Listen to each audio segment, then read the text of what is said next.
Mike on Much podcast. We're doing a special Facebook Live edition. I'm here with my friend and pop culture aficionado, Shane Cunningham. I'm your host, Mike Bierman. We do a podcast, if you're watching on Facebook Live on Much Music Facebook. We do a podcast called Mike on Much. You can find it on, iTunes, SoundCloud, Google Play, YouTube, Much.com, which you're already on, presumably. Shane, how you been doing? Well, pretty good. I just got kind of a scary email I just got right before this, literally minutes before. I got a call or an email from Frank. The one where the witch screams? from Frank's assistant. Who's Frank? Frank D'Angelo. If you've been following, if you don't know, I don't even want to explain it to you because you're basically nothing to the pod. You must be extremely new. Well, if you are new, we have lots of guests every week. We interview interesting people like Edgar Wright. We just had Chad Smith from the Red Hot Chili Peppers. In fact, Edgar Wright directed a movie called Baby Driver, which is out right now and it's doing amazing things. But we also recently had another director. His name is Frank D'Angelo, and he's been a bit of Shane's sort of like white whale, as they say in Moby Dick. You wanted to get Frank so bad on the show. Yeah. He makes all of these very fascinating movies. He's a very wealthy man, and apple juice and all sorts of things, hosts a TV show. Shane finally locked him down recently, and he was on an episode, I believe, 2 episodes ago. But he does have kind of, I'm not saying he's in the mafia, but he does have that vibe of what a mobster might talk about. So just in your brain, you get a little intimidated when you're talking to him. Sure. Not that he has any mob ties at all, which I don't want to spread that rumor. But I did get an email from his assistant saying, can you please call Frank? Which for me, I got a little bit of fear running through the veins just because the pod was just released. Maybe he's unhappy with either the top or the tail or something he didn't know that was going to be included in the episode. Yeah. But luckily, the phone call went well, and he seemed like he wanted to fulfill his promise to have lunch with Max and I. Yeah. So that's something he was saying in the pod, that we're going to have lunch, we're going to talk, and we might be working together on something in the future. He alluded to something like that. This is how Goodfellas started. We saw it for Ray Liotta, man. But yeah, so that was kind of a cool thing. That's exciting. Literally just happened. Yeah, so exciting things happening in the future. If you haven't listened, go listen to the Frank D'Angelo interview. Get to know who he is. We set it up pretty good. The third person that is normally on the pod with us is Max Kerman. He sings in a band called Arkells. He's in New York City right now, so he's not here. But we're doing this today without him because if you have been following along or even watching us, we used to do these quite a bit, actually. Every Friday. Every Friday. What happened? I don't know. What happened, Dan? That's kind of your gig. I started taking Fridays off. Oh, right. Dan, our webmaster, started taking Fridays off, so they went away. But we have been busy. We did the MMVAs. You can listen to the MMVA special. And we've got a lot of exciting things coming up. If you've either followed along with us for the last 2 years, we recently had a 2-year anniversary for the Mike on Much podcast. Or if you're new, we're doing some really cool things. Next week, we're going to Just for Laughs in Montreal. Yeah, we need help, actually, for that.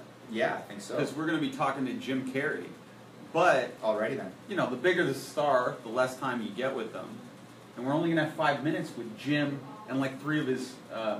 he's executive producing this show called... I'm Dying Up Here. What's the show called? Dying Up Here. Okay. Thank you, Dan. Yeah. Wasn't even a good joke. But we have to deal with the actors on the show and give all of them equal time, kind of. But clearly our main interest is in Jim. You don't say that out loud, but it's the truth. Hey, I'm the honest one here. Someone's got to be. So it's a junket. So basically we'll go into the room. It'll be in a hotel room somewhere. It'll be Jim Carrey and then 3 of his the cast members of Dying Up Here. And we only got 5 minutes. We're trying to grow. We're pretty low on the totem pole. They gave us 5 minutes. What are we going to do in 5 minutes? That's why we need your help. We're taking suggestions. Give us suggestions of what you want us to talk to Jim Carrey and the cast of the show Dying Up Here about in only 5 minutes. Well, we had an idea where we were going to, this might be too ridiculous, but where Mike or I ask the questions using our ass. Because it's Ventura. Yeah. Or have them just answer questions by either saying, alrighty then, somebody stop me, or smoking. Yeah. Yeah, basically all of his catchphrases. But who knows how that would go. That might be insulting. We might never get an interview again. Who knows? But so that's just for laughs. We're going to be seeing lots of shows. We're going to get a lot of people on the show. Hopefully we get some interesting people like Colin Jost, Michael Che from Saturday Night And Live. our first Oscar winner, we're going to talk to Melissa Leo. We're talking. Melissa Leo is also in the junket. Yeah, so we're going to talk to a lot of people. We don't know who we're going to get yet, but we're excited. And Is Danny McBride confirmed? I think we're getting. We got to talk about that. Yeah. So more so than that, we do Just for Laughs next weekend, and then the weekend after that, we're reunited with our friend Max and the Arkells because we're going to Osheaga. So if you followed along to Coachella or anything that Mike and Much did down there in California, we're rolling it back and we're doing the same thing for Osheaga. Do we have any guests lined up there? Well, that's a question for the producer Max. I'm not sure. I think we got 5 minutes with Jim Carrey. Oh, right. He's going to Osheaga He's too. performing. Yeah. Nice. That's exciting. Yeah, it's cool. So, Dan, Webmaster Dan, do we have Yeah. any questions for today? You kind of answered a couple of them already. Colin Drake, first of all, says that your interview with Frank was terrific. Oh, thanks, Colin. And he wondered if you had any plans for any more on-location pods. Do you have any more lined up or any more, like, spots you would like to do interviews in? Wait, have we done interviews in weird places beyond Coachella. Okay. No, I guess he was asking about, like, going off-site. So, yeah, we'll be running around Montreal for Just for Laughs, and then we come home for a couple days, and then we go back and do Osheaga in Montreal. So if anybody's out there that listens to the pod, hit us up on the socials and, you know, let's meet up. Let's say hi, you know. Would we ever have a fan on the pod?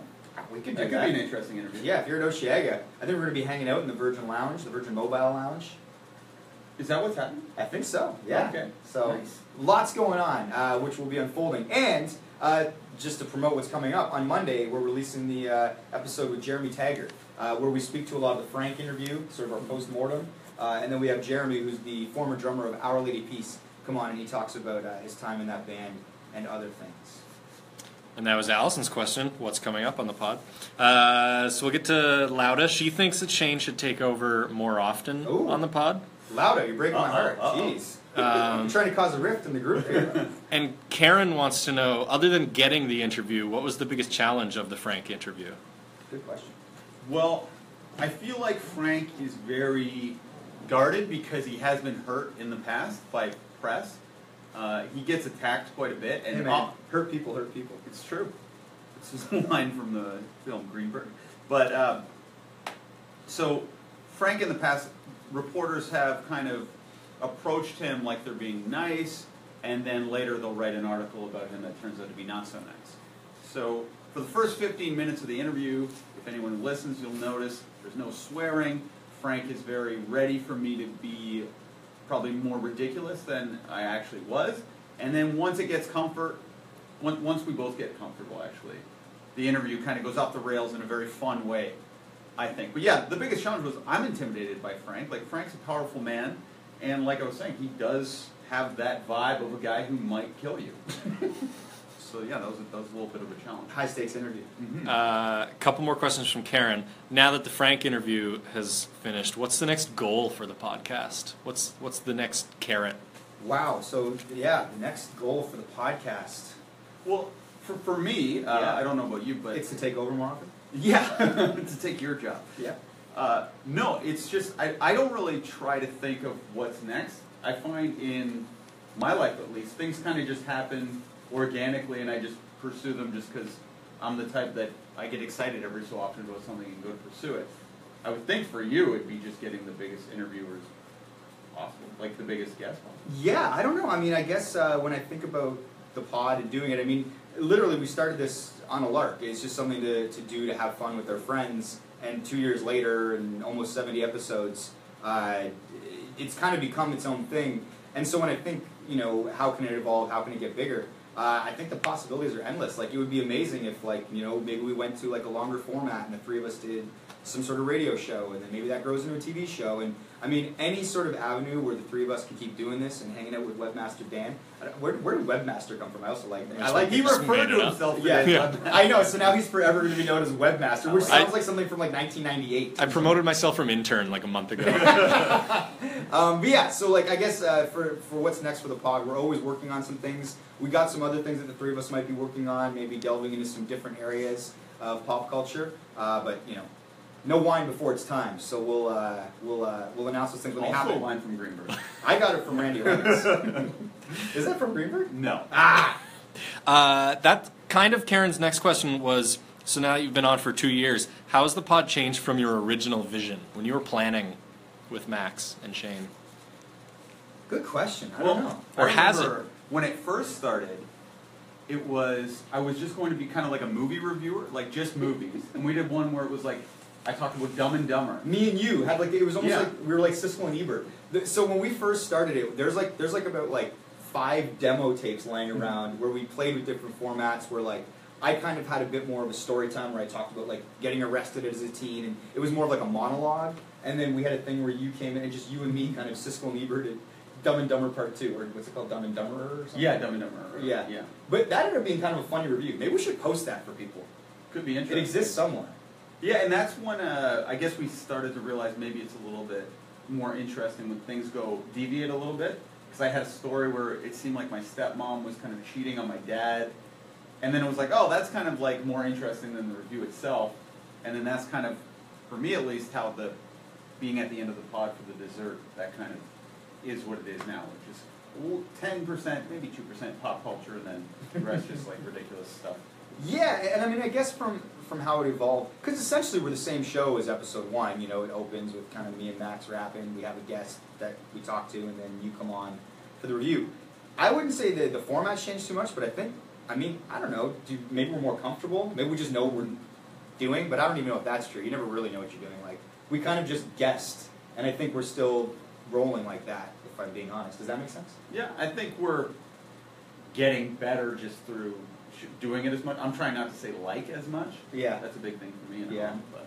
Well, I mean, you know, something like when we hosted the M&M's Caramel Lounge, actually in here, even though it looked vastly different, for the MMVAs, that was 3 hours nonstop, where you don't stop talking to people, where you're constantly rolling, because I think we were going live on the M&M's Instagram. And for me, 2 years ago, to just like talk for 3 hours straight and have random people in here, or like you have Headley and then Derek Kells and a Tribe Called Red, and I'm trying to sort of like, you know, be the point guard and make sure everybody gets the ball. That would have been something it wouldn't have been as easy to do 2 years ago, whereas I didn't feel flustered at all. It was just kind of like, if anything, it was more exciting. I like doing that kind of thing. Well, I feel like for me observing you, you've always been the guy doing that if we're ever going out. Just on camera, I guess it's a different beast. Right. No, that's a good point, I guess. We hang out together sometimes. Spenny G on Instagram reached out. He's a radio reporter in BC. Wondered if you had any words of wisdom on how you got to where you are as far as being a creative producer. From either of you. Yeah, okay, so Shane and I, if you don't know us, you're tuning in, we host a podcast called the Micah Much Podcast. You can find it on iTunes, Google, YouTube, much.com. That's kind of, we do this on the side. This is something we do for fun with our other friend Max, who sings in our Kells, but most of you that are watching probably, or maybe listen to us. So our day jobs, if you listen to the pod, you know this, we're like writer-producers for basically like an agency here at Bell Media, so we write direct commercials. I would say that everybody's path's different. Like I entered a contest when I was like basically out of high school, like 19 turning 20, got in, did not win the contest, but when I was here in the building, I like busted my ass just sort of like hanging around, asking every floor director what they did, asking a producer what they did, asking like, you know, anybody that was kind of doing something creative. I just wanted to know how it worked, so I tried to stay present, but not be too annoying, but sort of show my enthusiasm. Sent back home because I didn't win, but it was a VJ search contest. It was a VJ search contest, and essentially by the time, like I'd been gone for 3 months, but I'd made enough of an impression that people were like, do you want to come back and fetch coffee for 4 hours a day, 4 days a week, whatever it was. And I was like, yes. So that's a weird path because it's kind of hard or random to win a contest. But I would say that the only advice I have is like, if you're creative, like just do shit. Like just do shit all the time. And it's like, you're probably not going to get paid in the beginning. And if you're good and you're like kind and people want to hang out with you and work with you, it's like you'll get work. I think. That's been my experience. Like anyone I've ever worked with or people that have come in after me or under me, it's like, do I like that guy and do they do good work? That guy or girl, do I like them and do they do good work? And that's kind of the key, I think.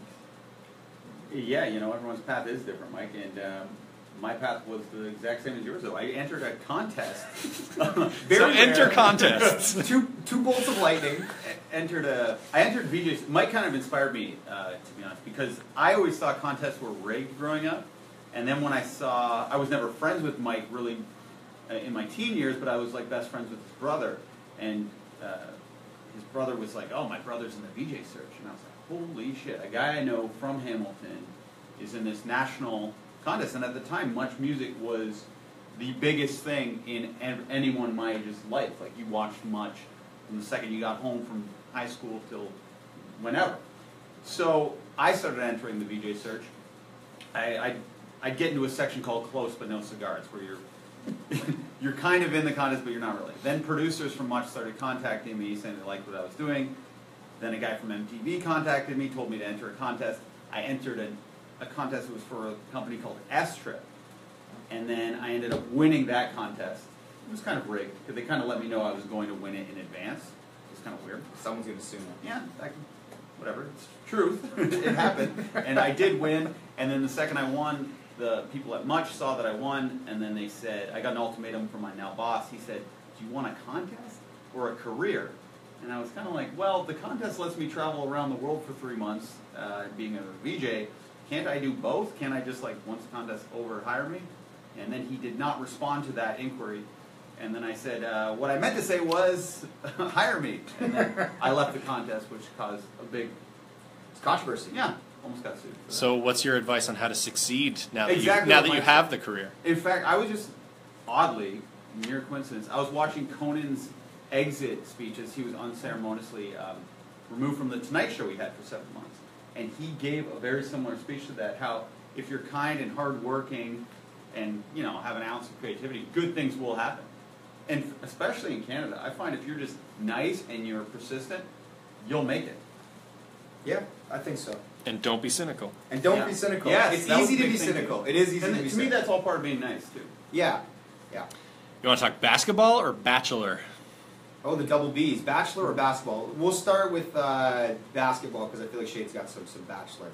All right. So Lada just wants to know your thoughts on NBA free agency these days. The Raptors moves, people coming and going. Okay, so very concisely, if you don't watch or listen, I'm a huge NBA fan, and all three of us are really big basketball fans, but I probably consume it to an unhealthy degree. But first, I'll start with NBA free agency as a whole. It's been crazy. The fact that Paul George got traded to the OKC Thunder is nobody saw that coming. We brought my father over for belated Father's Day, which was the first day. It was like July 1st, which was the first day of NBA free agency, and I always feel bad if I'm hanging out with anybody, whether it's like I'm having like dinner or a drink with my wife or I'm out with my dad, because I'm tethered to my phone because shit is dropping all the time. So when Paul George got traded, my brother and I were like, this is insane. Nobody thought that was going to happen.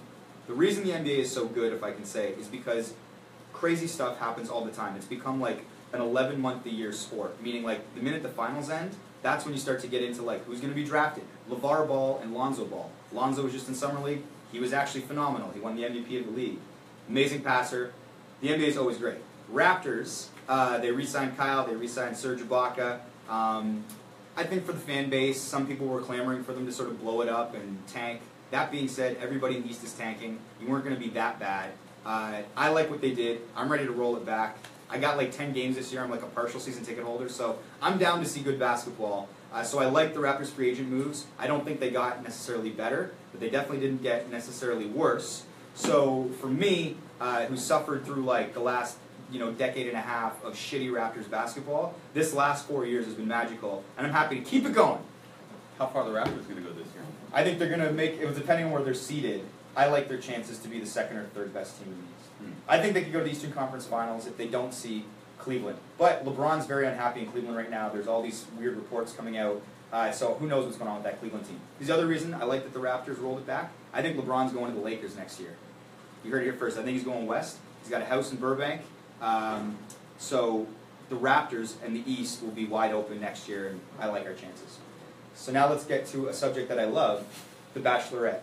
Well, I feel like I get slagged for liking The Bachelor because maybe a lot of people aren't interested. But this year I'm honestly not that into The Bachelorette. I'm not a fan of Rachel. And the guys are more boring than in previous seasons. Like I like high drama. You like characters. I like characters. Yeah. And this year there's just a lot of handsome guys who maybe are devoid of that interesting thing. They're more normal than I'd like. Except for the last episode, there's a guy named Dean. And he's just this very handsome, he's extremely handsome, he's extremely nice. On the surface, he probably has a perfect life. But they did Hometowns recently, and that's where the Bachelorette, Rachel, she gets, it's narrowed down to the final 4, and she goes and meets their families, etc.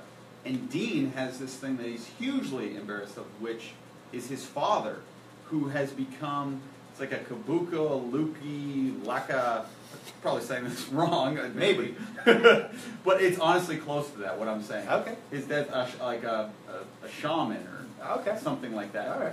And he has a beard down to his belly button, and he's gone a little bit off the rails. And it was just a fascinating episode to see that, one, Dean's life kind of went to shit after his mother died.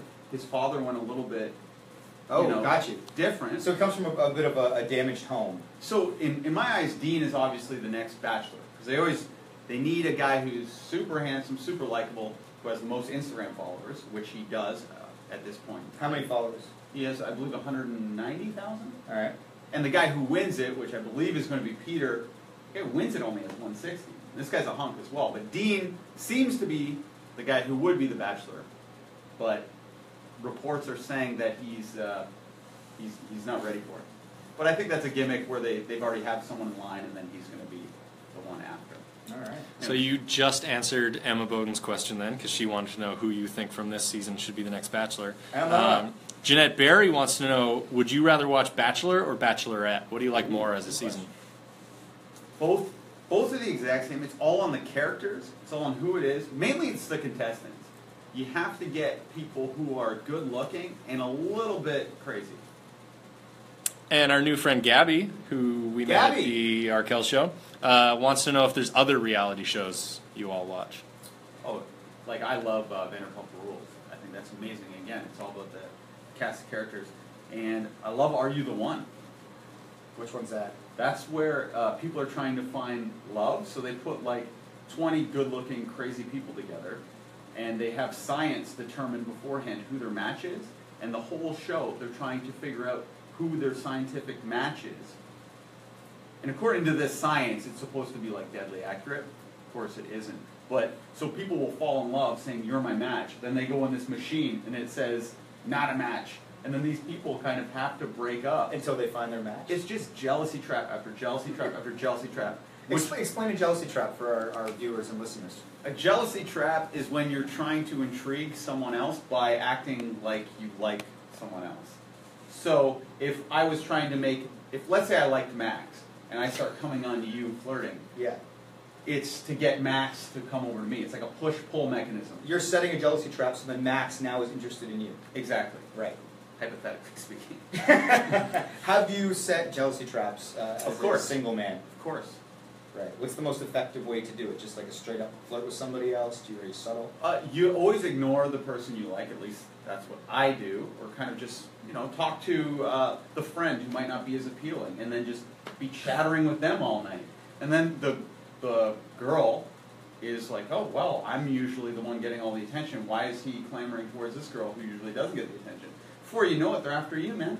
Have you ever ignored a girl to the point where then she actually just was like, oh, he's not interested? I've held out for years and ended up with the girl. I remember. I tend to get what I want through sheer persistence, and that's what we're talking about TV too. It's the same way. Stick with anything that you want. Whether it's you're setting a jealousy trap or you're looking for a career, stick with it. Yeah. I think we're going to wrap it up. So thank you to everybody who's watched on Facebook Live here on Much's Facebook. Thank you to the people listening back at home to the Mike and Much podcast. Again, you can get us on iTunes, Google Play, YouTube, Much.com. We've had so many amazing guests. Edgar Wright, who directed Baby Driver. We've had Chad Smith from the Red Hot Chili Peppers. Kings of Leon. Kings of Leon. Go back to the catalog. We have 2 years and 70 episodes of great stuff. Commander Chris Hadfield, the astronaut. Nick Carter, Backstreet Boy. Remember Scott Whalen when he was alive? He was around and he was on our pod. He's no longer with us. Frank D'Angelo. Go listen to the saga. It spans like 5 episodes. But thank you all for watching. Shane, do you want to add anything? No. Okay. Well, thanks so much. See you next week if we don't die on the weekend.